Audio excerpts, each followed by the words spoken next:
Salut à tous les amis et bienvenue sur le plateau. Nous sommes ensemble pour débriefer cette première phase de groupe de la Coupe du Monde féminine qui se passe en Australie. Et pour discuter de l'équipe de France, évidemment, nous sommes avec Andy Miem qui nous fait le plaisir de revenir avec nous sur le plateau. Comment ça va ? Très bien. Je suis très heureuse d'être là. Bon, je suis très heureux aussi que tu sois là, puisqu'en plus tu as découvert ce fabuleux métier d'être sur le plateau, mais aussi de commenter des matchs. Et on en parlera dans quelques instants. C'était sur Beansport avec ça. Ouais, c'est ça. Bah, attends, mais on est ravis. L'école Votion, on fera jamais mieux. L'école Votion, absolument, par laquelle Erwan est passé aussi. Tout à fait, ce qui explique plein de choses. Voilà. Ah bon ? On embrasse Xav. Force de blesse peut-être. Non, mais l'école Votion, faut être prêt. Et j'ai l'impression que tu étais prête. Enfin, pas vraiment. Pas tout à fait, mais... Oui, donc Andy a commencé sa carrière de consultante sur les antennes de Beansport. On sait qu'il y a Sandrine Gruda aussi qui est en plateau. Ça te plaît un peu cette nouvelle vie ? Nouvelle vie. Arrête ta carrière, tu veux nous l'annoncer en direct peut-être ? On a une exclue ? Voilà, très solennellement, je vous annonce. Non, mais ouais, c'est sûr que ça fait plaisir de pouvoir participer un petit peu à cette Coupe du Monde, pas sur les parquets, mais en étant quelque part un peu avec les filles, en pouvant parler un petit peu de ce qu'elles font. Et puis ouais, du coup, j'ai pu commenter aussi en direct le match, donc c'était effectivement pas prévu, mais c'était très sympa. Tu t'en es bien sorti. J'ai écouté, tu t'en es bien sorti. C'est plus compliqué que d'être dans son salon, de commenter du coup. Ouais, un petit peu, ouais. Tu m'étonnes. Parlons justement des filles, allons-y directement, puisque l'équipe de France se qualifie pour les quarts de finale de cette Coupe du Monde. Bon an, mal an, j'ai envie de vous dire, 3 victoires de défaite. 3 victoires de défaite. On a pu suivre ce matin, au moment où on enregistre, on est mardi midi, on vient de suivre la défaite de l'équipe de France face à la Serbie, ce qui nous place les Bleus en 4e position du groupe B. Vous regardez en ce moment même le groupe A, les États-Unis, la Chine sont qualifiés. Ce sera forcément quelque chose qu'on va regarder attentivement. Mais nous, de notre côté, le groupe B, le Canada, la Serbie, l'Australie et la France, un classement qui est fait avant le dernier match entre l'Australie et le Japon. Donc on peut imaginer que si les Australiennes battent les Japonaises, elles termineront 2e de ce groupe B. On va regarder les différents matchs justement qui ont eu lieu cette semaine et les matchs commentés par Andy notamment, et puis on pourra faire un bilan de ce qu'on a vu pendant cette semaine et nos chances peut-être de se qualifier pour les demi-finales. Est-ce que Tom, tu as tous les matchs ou pas ?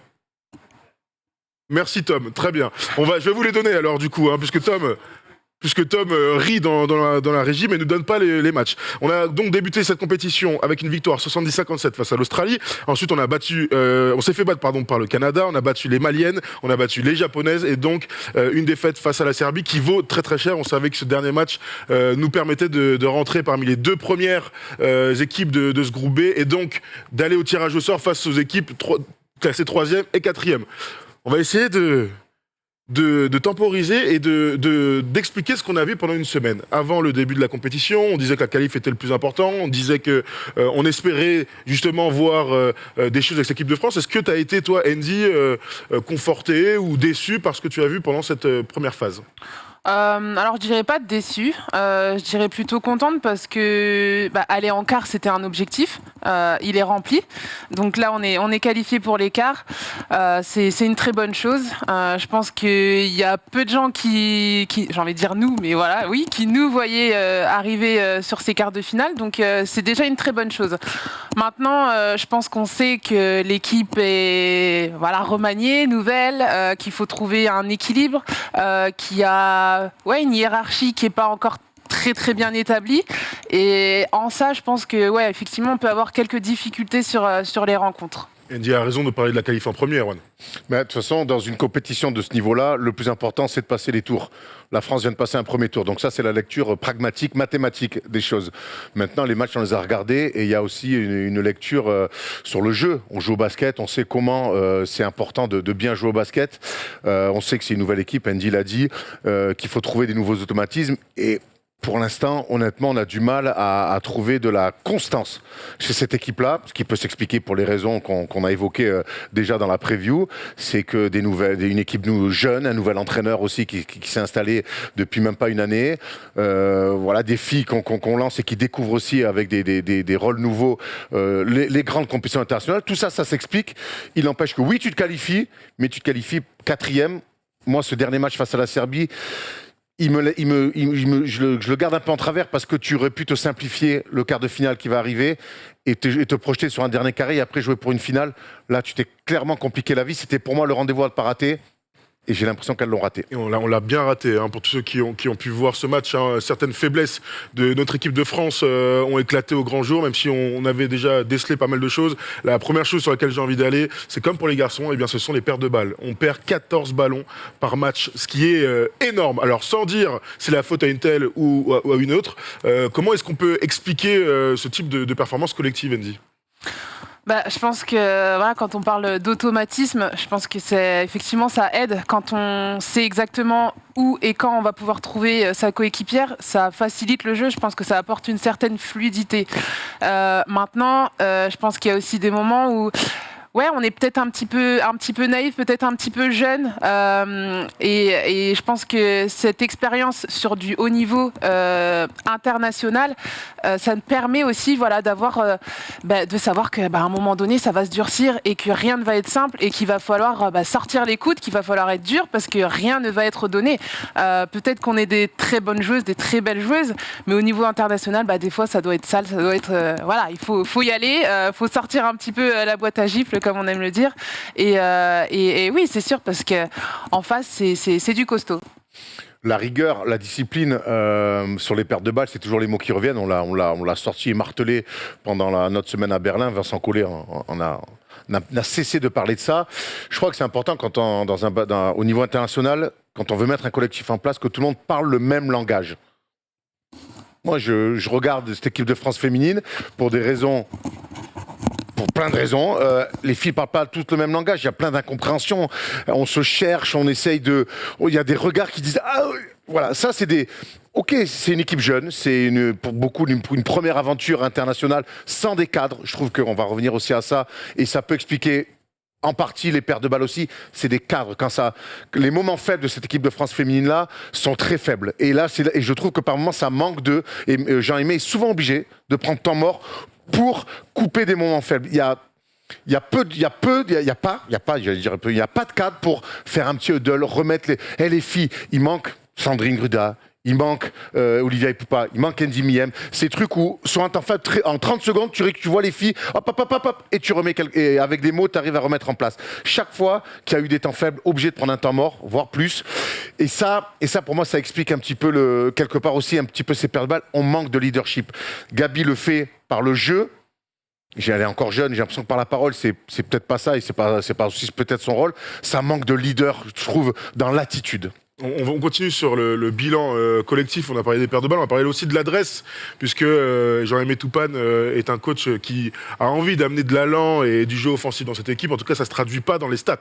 41% au tir global, 23% à 3 points. C'est le pire pourcentage de toutes les équipes à 3 points. Je pense que vous allez me dire que c'est les mêmes raisons. Donc le cadre d'Erwan, parfois peut-être le manque de leadership ou le manque d'automatisme. Ça se répercute aussi sur le pourcentage global. Ouais, clairement. Je pense que oui, une fois qu'on a cette rigueur dans le jeu, qu'on arrive à avoir ces automatismes, ça permet d'avoir peut-être des meilleures positions de shoot qui permettent effectivement de prendre des shoots dans des meilleures conditions et d'avoir un pourcentage qui va être un peu plus élevé. Maintenant, j'ai quand même envie de revenir sur, sur cette notion de leader. Moi, je pense qu'on a quand même une Sarah Michel qui est là depuis un moment et qui, je pense, prend cette place de leader, notamment leader vocal. Je sais qu'elle a l'habitude de le faire, même quand Sandrine, Olivia ou moi, on était là, elle le faisait déjà. Et là, moi, en tout cas, je la vois. Je sais que dans ce secteur-là, elle est présente et qu'elle essaye de distiller des petites informations, de recadrer un petit peu. Maintenant, peut-être que c'est vrai qu'elle est un petit peu esselée dans ce rôle-là.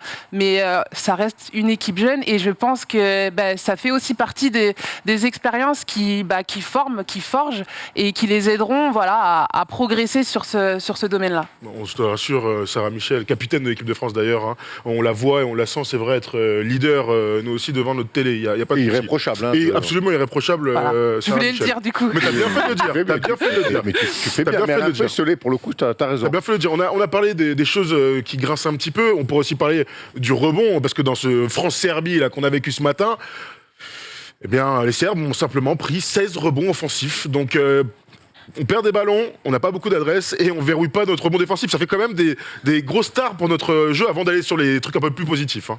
Tu parlais de la boîte à gifles tout à l'heure. Alors c'est une phrase qu'on peut sortir, mais on n'a pas le droit de mettre des tartes au basket, hein, évidemment, même en zone mixte. Mais par contre, s'il y a bien un aspect au basket où il y a un petit peu plus de liberté et on a le droit vraiment, où vraiment on est dans une notion de lutte et de combat, c'est le rebond.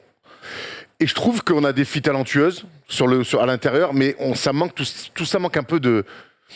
Là, on n'est plus sur du talent quand c'est du rebond, c'est des guerriers. Et on manque de ça, je trouve. Le match face au Serbes, on subit. Et même dans le Money Time, pour se redonner les ballons, pour revenir, pour aller chercher cette victoire qui était si importante, eh ben on veut le gagner sur un autre aspect du jeu. Et moi, quand je regarde les équipes de France depuis garçons ou même les filles depuis pas mal d'années, c'est quand même des secteurs de jeu dans des moments importants où on a su envoyer du bois, où on a su mettre Sandrine, quand elle te met des écrans de retard avec les coudes, je pense que quand tu reviens la deuxième fois, tu réfléchis. Pareil pour toi. Et je trouve que dans cet aspect du jeu-là, on n'est pas du tout dans la lutte. On n'est pas du tout sur l'avant. On regarde les ballons, on veut essayer d'être sur le b.a.-ba du basket. Ça manque là pour le coup. Vraiment, je te rejoins sur le b.a.-ba d'un truc. C'est la boîte à gifles, le rebond, c'est de la lutte et on n'y est pas. La question, c'est est-ce qu'on est capable de rectifier ça pour le quart de finale? C'est ça la vraie question. Hein. On n'a pas les profils de grosses rebondeuses. Hein. Non, mais après, je pense que le rebond, c'est aussi déjà une question de. C'est déjà dans la tête. C'est se dire, voilà, je vais faire mon écran retard avant d'aller chercher le ballon. C'est penser à ça, se dire que oui, peut-être que des fois, j'ai l'avantage physique, j'ai juste à sauter et récupérer le ballon. Sauf que des fois, non, en face, il y a des athlètes et c'est peut-être un petit peu plus compliqué que ça. Donc, c'est juste. En être consciente, mais en être vraiment consciente. Notamment, là, je pense que sur le quart de finale, ça va être quelque chose de très, très, très important. Donc, il va falloir être ultra vigilante là-dessus. Commencer par, faire des box-out, tout simplement, avant d'aller chercher le ballon, quitte à ce que ce soit les petites qui viennent... Il le dit, Jean-Aimé, hein. Ouais. Autant mort, on l'entend souvent, oui, on l'entend. Box-out. Ouais. Mais parce qu'on le sait, de toute façon, ça passe par là. C'est le rebond, c'est maîtriser les ballons, ne pas les perdre, et ensuite c'est la maîtrise du jeu rapide, du jeu de transition. Quand on arrive à maîtriser ces secteurs de jeu-là, déjà, on n'est pas trop mal dans la rencontre. Maintenant, les victoires, on est allé les chercher dans ces aspects-là aussi. Souviens-toi ce qu'on dit en preview, c'est qu'aujourd'hui, le Aimé veut s'appuyer sur une nouvelle Jean-Aimé. Jean-Aimé, les deux marchent. Mais Jackie n'est pas là, un jeu. Donc non. mais le nouveau jeu de cette équipe de France, c'est défendre, pousser la balle, courir, la transition. La base du truc, c'est dominer le rebond. Si tu domines pas le rebond, comment tu veux courir derrière ? Et là, on a un vrai problème, et ce qui explique un petit peu aussi cette attaque un petit peu pauvre, et je trouve qu'on se prive de beaucoup de situations de jeu rapide, parce qu'avec une fille comme Marine Fourctus, comme Gabi Williams, dès qu'on a un petit peu de transition, que ça court, on est dangereux. Donc dangereuse, plutôt. Donc voilà, ça c'est pour moi un aspect primordial, et puis tu le disais, ok, on n'a pas une grande rebondeuse comme on a pu avoir par le passé, mais peut-être que être à 5 au rebond, quand on est concerné tous collectivement par le rebond, on peut aussi aller en gratter 5 ou 6 de plus sur une rencontre. On a vu que les Serbes, c'était pas que des grandes qui prenaient des rebonds. Hein. On a pris l'autre toute part. Bon, après, c'était peut-être le pire exemple possible juste avant les quarts de finale. Parlons quand même des choses positives et parlons de Gabi Williams qui, individuellement, est extraordinaire dans cette première phase. Elle est 5e meilleure scoreuse de cette Coupe du Monde, avec plus de 15 points par match. Gabi est en canne, bon, ça, on le savait, mais elle a un impact, franchement, de très très haut niveau, Andy. Ouais, elle a vraiment un bel impact sur cette équipe et c'est tant mieux parce qu'on a vraiment besoin de son apport, notamment au scoring, mais pas que. Je suis vraiment contente de l'évolution qu'elle a depuis qu'elle est arrivée en fait l'été dernier, où peut-être que elle était un petit peu nouvelle dans ce système, dans cet effectif et elle était peut-être, je sais pas, il lui fallait un petit peu de temps pour vraiment éclore, même si elle était quand même déjà quand même très très bien. Mais voilà, là, elle a vraiment pris à bras-le-corps ce rôle de leader dans tous les secteurs du jeu. Et c'est vraiment très bien pour l'équipe qu'elle soit comme ça. Non, mais c'est aussi la panachée des joueurs qui ont un niveau supérieur. C'est-à-dire que l'année dernière, tu l'as dit, première été, les cadres étaient là, l'équipe était quasi au complète. On sait qu'il y avait des petits problèmes à la main avec Olivia qui a été blessée tout l'été, mais elle s'est fondue dans le moule en faisant de la défense, en courant, en amenant des tirs ouverts. Et là, elle voit qu'il y a une place à prendre. Et naturellement, elle s'impose là-dedans et puis elle fait des choses de très niveau. On la voit très forte sur la finition. Elle a bien commencé le tournoi sur de l'adresse. Des fois, elle force un petit peu sur son tir externe, alors que c'est vrai que dès qu'elle drive, elle crée des choses, que ce soit par le tir ou par la passe. Mais on découvre une fille qui, pour ceux qui l'ont oublié, était MVP du Final Four d'Euroleague cette année. Quand on regardait le match ce matin ensemble, je te disais, Andy, j'ai l'impression qu'elle a pris un autre volume par rapport à l'été dernier. Une autre dimension, et ça confirme un petit peu aussi. C'est une excellente saison du côté de Sopron. On rappelle qu'elle a signé à Lasvel cette année. Tout à fait, absolument. On continue sur... Pas cadeau. Pas de cadeau la semaine cette année, visiblement, je m'étonne. On continue un peu sur... quand on parlait un peu avant l'émission, on avait segmenté un petit peu ce qu'on y voulait dire sur les postes, donc les meneuses, les ailières et le jeu intérieur. Et c'est vrai que les ailières, globalement, ont répondu présent. On parlait de Sarah Michel, on peut parler de Touré aussi, qui est au remplacement de Marine Johannes. Taf et a du temps de jeu, c'est ça aussi ça. Rachiri qui a été très bien contre les Serbes. Tout à fait, sur les cuts, ligne de fond, a apporté pas mal de choses. Et de la défense. Et de la défense. C'est clairement notre point fort de cette équipe, parce qu'on a parlé beaucoup de points faibles, mais notre point fort, c'est l'aile. Clairement, on peut tenir tout le monde. Presque tout le monde. Ouais, non, c'est sûr que, en tout cas, à ce moment de la compétition, les ailières ont vraiment prouvé. Elles ont vraiment, j'ai envie de dire, tiré un petit peu l'équipe. Donc, c'est tant mieux. Effectivement, là, on voit Minia qui nous a fait une rentrée contre le Japon. Enfin, voilà, elle nous a vraiment débloqué le scoring à un moment donné où on cherchait cette adresse à 3 points et elle était là. Elle a réussi à en rentrer 2 ou 3. Bon, Gabi, évidemment, voilà. Kendra, qui, dans un rôle déjà, je pense, majoritairement défensif, qui est capable de rentrer et de faire des grosses défenses, de mettre une grosse pression sur les meilleures joueuses adverses. Donc ça, c'est un petit peu notre territoire paix.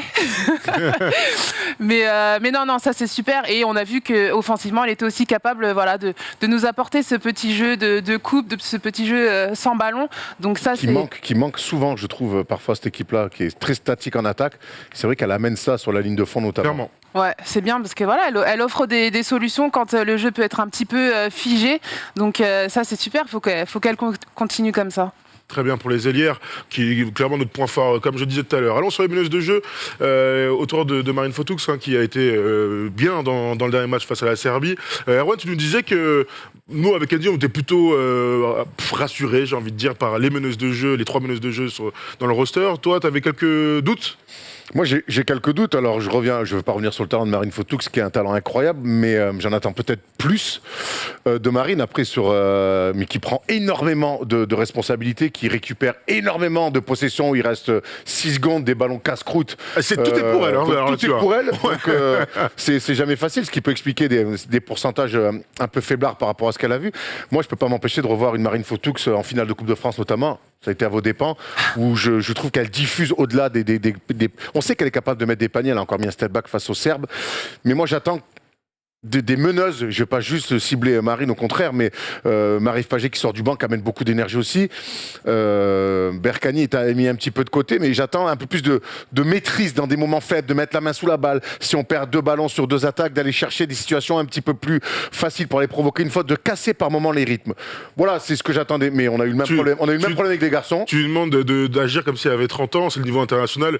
No offense, c'est la Coupe de France qui est déjà un top niveau, mais le niveau international, c'est jamais la même confiture. La Coupe de France, ça fait un match exceptionnel. Bien sûr. Mais c'est dans la maîtrise. Alors après, mais c'est toujours, on en revient à tout ce qu'on dit. C'est est-ce que tout le monde parle le même langage? Est-ce que tout le monde est sur la même page? Pas toujours. Et c'est vrai que là-dessus, moi, j'ai souvent tendance à me retourner vers les meneuses. Mais encore une fois, c'est l'apprentissage. Je pense que cette phase de poule et cette compétition, les filles qu'on va retrouver dans 1 ou 2 compétitions, déjà, il y aura un apprentissage. Mais pour moi, dans le basket international, le poste de meneur, il est trop important. Quand il y a la grêle, c'est moi, quand à Malakoff, on prenait la grêle, je te donnais la balle, je te disais, c'est à toi, gros. C'était pas une Coupe du Monde féminine. Une Coupe du Monde tout court d'ailleurs. On joue une montée nationale 2 qu'on n'a jamais eu. C'est pas ce que je te dis. T'as jamais su mettre la main sur la balle. Moi j'ai toujours dit que les gens de 28-30 ans qui ont la balle et qui font des paires de balles, qui se retournent vers les meneurs de jeu de 20-22 ans, tu peux pas leur en vouloir aux petits genoux. En fait, je leur en veux pas. C'est pas que je leur en veux pas. Je trouve que sur ce poste-là, on manque un peu, de maturité et de stabilité. C'est pas une attaque personnelle, mais je trouve que même peut-être les systèmes après ensuite, on sait aussi que les meneuses de jeu aiment s'appuyer sur des systèmes de référence dans des moments compliqués.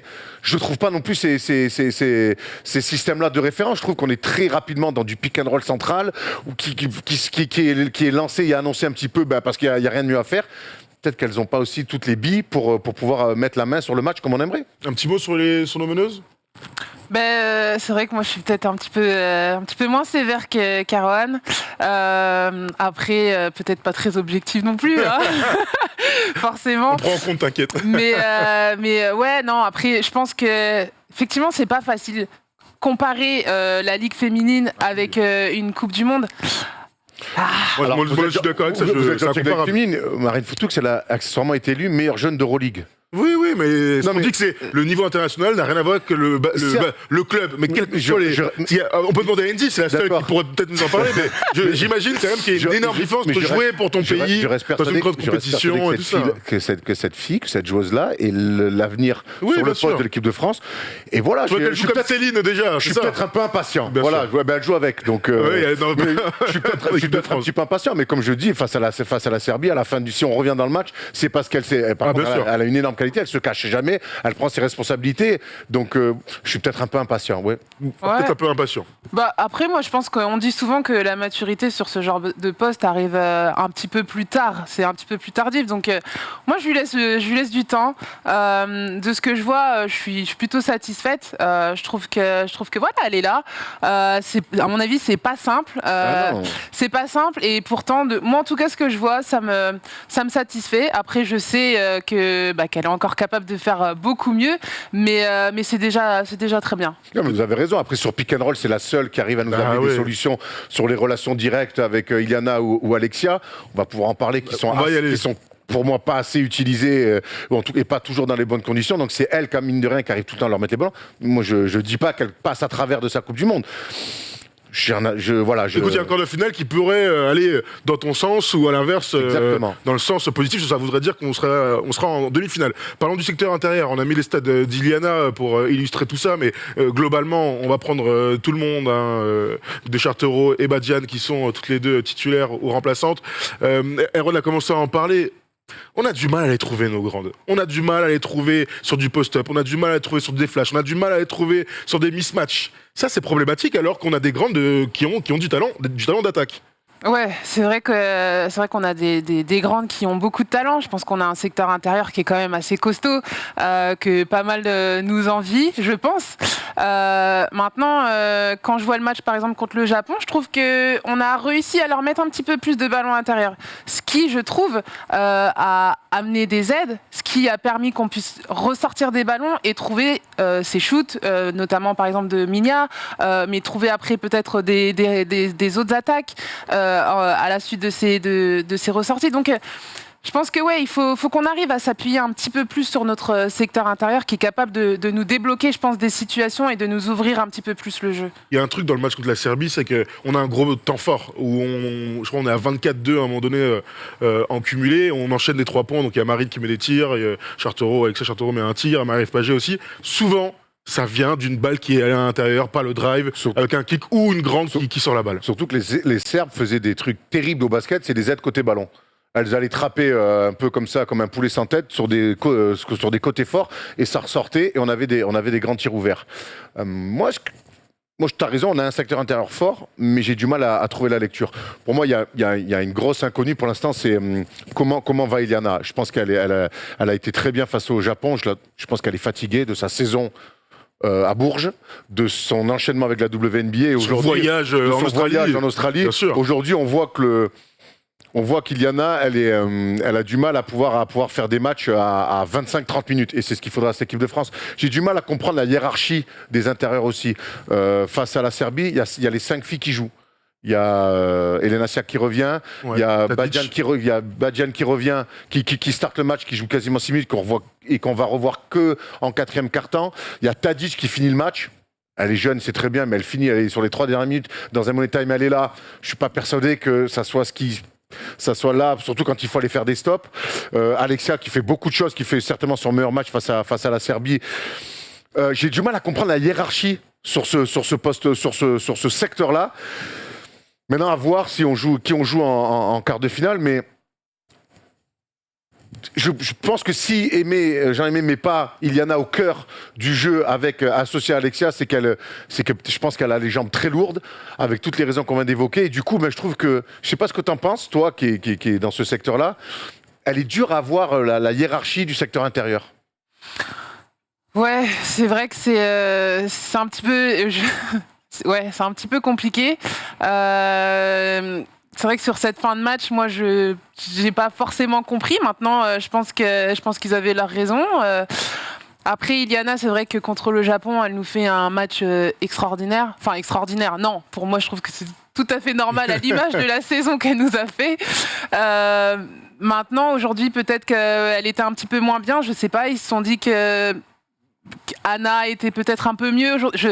Honnêtement, j'avoue que j'ai pas forcément la réponse. Maintenant, je sais, et ça, je peux en parler, que Iliana, effectivement, est capable de sortir l'équipe de situations un petit peu compliquées, d'apporter du scoring, d'apporter du rebond.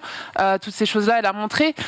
Donc oui, peut-être qu'il faudrait l'utiliser un petit peu plus. Maintenant, je ne sais pas. Sur du post-up. Elle joue beaucoup en 5, elle joue beaucoup en 4 aussi. Elle joue beaucoup en 4. Elle joue beaucoup en poste 4. Ah ouais. Et j'ai l'impression qu'elle est un peu fatiguée. Et du coup, elle est beaucoup dans du tir. Et du tir rapide. Moi, du peu que j'ai vu cette année à Bourges, il me semble que sur du post-up aussi, elle est capable de détruire pas mal de gens et d'amener de l'alternance à cette équipe de France qu'on a besoin. Donc c'est vrai qu'aujourd'hui, moi, l'utilisation d'Iliana, j'ai un peu de mal à la comprendre. J'imagine qu'il doit composer avec son état physique. Il n'empêche que lui mettre plus la balle sur du post-up avec Alexia qui tourne autour avec sa qualité de tir, je trouve qu'on les associe pas assez, qu'on voit pas assez cette solution-là. Ouais. Écoute, c'est un truc qu'on pourra voir et sur lequel on va être focus pour le quart de finale. Allons justement à fond sur le quart de finale, puisque la FIBA a décidé pour cette compétition de supprimer le classement 1, 2, 3, 4, donc le premier joue contre le quatrième, le deuxième contre le troisième, pour éviter les calculs à 2 balles typiquement espagnols. Eh bien, ils ont décidé de faire un tirage au sort, ce qui est pas bête, entre donc les 2 premières équipes du groupe A et donc l'équipe 3 et 4, les équipes 3 et 4 du groupe B. Nous finissons donc 4e du groupe B et nous allons retrouver soit les États-Unis, soit la Chine. Disons-le maintenant, on va dire que la Chine est plus abordable. La Chine, c'est une équipe exceptionnelle aussi qui va nous poser de gros soucis. On va se projeter d'abord sur la Chine parce que avec la chance qu'on a, on peut imaginer que ce soit les Chinoises qu'on va retrouver. On essaie de se projeter là-dessus. Tu as joué plusieurs fois contre elle et c'est surtout une nation qui commence à compter dans le basket et qui va chercher une médaille dans cette compétition. Ouais, c'est vraiment une grosse nation. Moi, c'est vrai que elle fait partie des nations que j'attendais sur cette Coupe du Monde. Elles m'ont Pas déçu, quoi. Alors là, je suis vraiment pas déçue, notamment après le match qu'elles ont fait contre les États-Unis, où peut-être qu'elles finissent à moins 14. Moins 14, ouais, c'est voilà. Ça. Mais j'ai vu de très belles choses. J'ai vu qu'à un moment donné, elles étaient peut-être à moins 20. Elles reviennent. Alors attendez. Elles reviennent contre les États-Unis. Ça, c'est déjà quand même gage de qualité, de caractère. Et ouais, j'ai vu vraiment une équipe qui n'avait pas peur et qui a joué son match à fond, quoi. C'est quoi les forces de cette équipe C'est une équipe qui court, c'est une équipe qui défend, c'est une équipe qui joue dur à l'intérieur. Nous, dans le 3-3, on avait pu voir qu'il y avait quand même des filles à l'intérieur qui avaient tout le bagage et qui étaient costauds. J'ai envie de dire que c'est costaud sur tous les postes. Moi, c'est ce qui m'avait vraiment choqué. C'est costaud, c'est haut. Et ouais, ça joue dur. Voilà, quand on sort du match contre la Chine, ça fait un petit peu mal, quoi. Mais ouais, elles ont quand même un secteur intérieur avec... alors, j'ai pas envie d'écorcher son nom, mais Anshu, qui joue avec Marine Johannes à New York, qui est très grande, qui fait 2 mètres, je ne sais plus combien, mais très haute, qui est capable de nous sortir des gros shoots, que ce soit à 3 points ou dans la raquette. Elles ont aussi une autre intérieure, Yueru, qui est très solide, qui a des mains, mais vraiment en or. Donc, qui a des capacités de rebond extraordinaires aussi. Sans oublier leurs petites extérieures qui sont à droite, qui sont vides, qui sont solides. Voilà, moi je vois quand même une très très belle équipe de Chine qui est capable d'être, je pense, assez complète. Ça va être Vraiment un quart de complète. finale, quoi qu'il arrive, très difficile. Ouais, Très, très difficile. vraiment. Parce qu'on parlait tout à l'heure des quelques doutes qu'on avait ici et là. La Chine arrive avec plein de confiance, comme on dit, et avec un basket. En fait, elles sont sûres de leur force. Et ça, quand même, dans les grandes compétitions, c'est vachement important. Admettons qu'on tombe contre les États-Unis. Mais les États-Unis, il faut le prendre comme une fête dans le bon sens du terme. On évite les teintures, alors déjà. Ouais. Non, mais il faut. Je pense que mine de rien, l'objectif de cette équipe de France-là, d'être en quart de finale, il est important. Si les Françaises n'étaient pas là en quart de finale, ça aurait été compliqué mentalement pour tout le monde. Le retour aurait été dur. Et la suite aussi, les futures fenêtres internationales qui arrivent en octobre ou novembre, il me semble, ça aurait été compliqué. Là, le fait de passer en quart de finale, les minima sont faits. Maintenant, si c'est Team USA, c'est un match où il n'y a rien à perdre. Et je pense et c'est aussi dans l'apprentissage, parce qu'on y est aussi dans cet apprentissage. Souvenez-vous, dans la preview, je parlais des exigences quand même d'une compétition de haut niveau. On ne pouvait pas juste se servir de cette compétition pour un tremplin et dire on apprend. Là, on va jouer un quart de finale. Si c'est les États-Unis, dans l'apprentissage, ça fera aussi partie d'un élément fort. Jouer les Ricaines, ultra favorite, invaincue dans le tournoi, il faudra faire un grand match. Il y a Iliana qui revient de WNBA. Et puis c'est toujours un... Là, tu es mieux placé que moi pour savoir, mais c'est toujours un vrai challenge et on ressort de ces matchs-là toujours un peu grandi. Donc c'est comme ça qu'il faudra l'affronter. Dans le cas où on fait un gros match. En tout cas, ce qui est sûr, on se pose la question, des joueuses de Las Vegas, on les voyait, on en parlait ensemble, 2 jours avant en train de fumer des cigares. Bon, il n'y a aucun souci. Elles ont enchaîné. Chelsea Gray, AJ Wilson et Kelsey Plum, juste pour ne citer qu'elles. Elles sont arrivées dans le collectif tranquille et puis elles jouent leurs 20-25 minutes sans aucun souci. Est-ce que, honnêtement, si on tombe contre les États-Unis, on peut le faire ? C'est compliqué. C'est compliqué. Maintenant, j'ai envie de dire, rien n'est impossible. Hein. Mais on sait que c'est compliqué. Je pense que toutes les équipes redoutent vraiment un adversaire, c'est les États-Unis. Parce qu'on sait que c'est quand même vraiment du costaud et il y a très très très peu de failles. Comparé à la Chine où c'est solide. Mais on sait que c'est quand même faisable en faisant un match très complet, très solide, en mettant l'intensité qu'il faut, la concentration qu'il faut. On se dit que c'est faisable. Les États-Unis, bon, j'ai mis un peu plus de réserve. Mais Erwan, tu crois toi ou pas? Je sais ça, non, toi. moi je mettrais pas en tout cas mon PEL dessus, même s'il est pas très. 16,90 quand même. Hein. Ouais, 16,90. Non, évidemment que ça paraît mission impossible, mais ces matchs-là, quand même, et là c'est très français de jouer sans pression et de se dire qu'on est les méga grands outsiders ça va peut-être aussi leur enlever de la pression. Moi, je reste persuadé quand même que cette équipe de France-là, où il y avait pas mal de doutes sur ce début de compétition, le fait de passer en quart de finale, je pense que. Tu vois, elles ont coché une case importante de leur objectif. Donc maintenant, si c'est Team USA, faut le prendre comme un grand match bonus. Il y a des échéances à préparer. Il y a un Euro dans moins d'1 an aussi. Je pense qu'il faut quand même penser à se projeter là-dessus et puis jouer un match. Et des fois, tu fais le match de ta vie et ça sera peut-être celui-là. C'est comme ça qu'il faut aborder les choses. Absolument, sans pression. Le côté outsider des équipes de France masculines et féminines marche de toute manière dans toutes les disciplines pendant que mon micro se casse la gueule, mais apparemment, il n'y a pas de souci. Le quart de finale, ce sera jeudi. Et vous savez ce qu'on fait jeudi? Un débrief de ce quart de finale. En attendant le tirage au sort qui a lieu, je sais pas quand. D'ailleurs, je n'ai aucune idée. J'imagine après le match de l'Australie, c'est le dernier match des poules, on verra. Comme ça, les équipes pourront se préparer quand même. Elles auront 48 heures pour se préparer pour ce quart de finale. On sera ensemble, je sais pas quand d'ailleurs. Si le match est contre les États-Unis, peut-être que ce sera le soir, on verra. Mais en tout cas, ce sera soit à 6h du mat, soit à 9h30 du mat, soit à 12h30. Sachant que l'Australie passe en première, c'est la seule équipe qui joue tous ces matchs à 12h30 pour que la salle soit pleine. On va espérer qu'elle le fasse, quel que soit l'adversaire. Quel que soit l'adversaire. On veut un gros match de notre équipe. Tu parlais de vécu, truc fondateur. Ça peut être comme ça. Bon, pas la défaite encourageante, mais tu as le droit de faire une grosse perf collective. Défaite encourageante, ça peut exister, on peut bien sûr. Mais sortir du match sans regret. Voilà. Si Team USA ne pas sortir en se faisant rouler dessus pendant 40 minutes et sortir tête basse. Se dire que, ok, on a perdu peut-être contre plus fort, mais sortir la tête haute avec se dire on a fait un gros match et vivement à la suite. Voilà. C'est tout ce qu'on souhaite à nos filles. Ouais, je suis assez d'accord. C'est vrai que contre les États-Unis, de toute façon, enfin moi je sais qu'il y a toujours eu ce petit truc, ce petit côté euphorique, se dire de toute façon, il n'y a rien à perdre. Voilà, il n'y a vraiment rien à perdre, il y a tout à gagner. Donc Voilà, juste être libéré, relâché et ouais, juste kiffer le moment.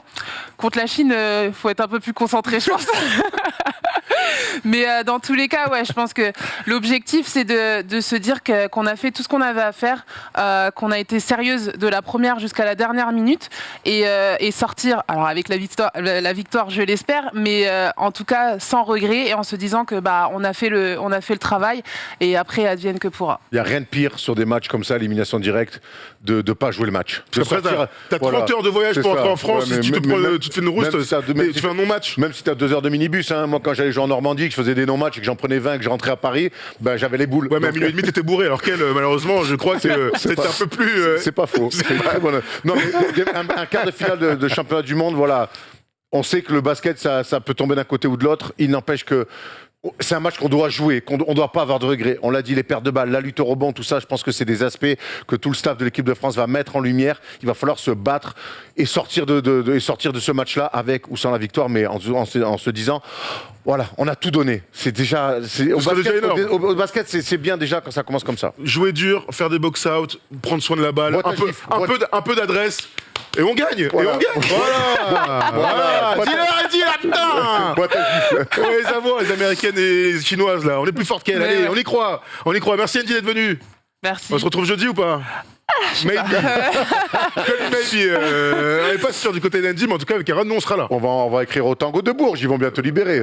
Ah, on verra. Olivier Lafargue, tranquille. Oui, mais attends, j'ai quand même une rééducation à faire, moi. Non, mais bien sûr. J'aime bien venir vous voir, mais j'ai un métier. C'est contrairement à vous. T'as pas pris ta retraite? Non, c'était une blague. Ah merde, putain. Coupe l'extrait, du coup. Faut retrouver Andy Millem bientôt sur les parquets. Et nous, on se retrouve donc jeudi. On vous embrasse. Merci à la régie, merci à Andy, merci à Erwan, merci à tous, merci à la vie, merci au basket, c'est le meilleur sport du monde. Allez, ciao. Allez les Bleus.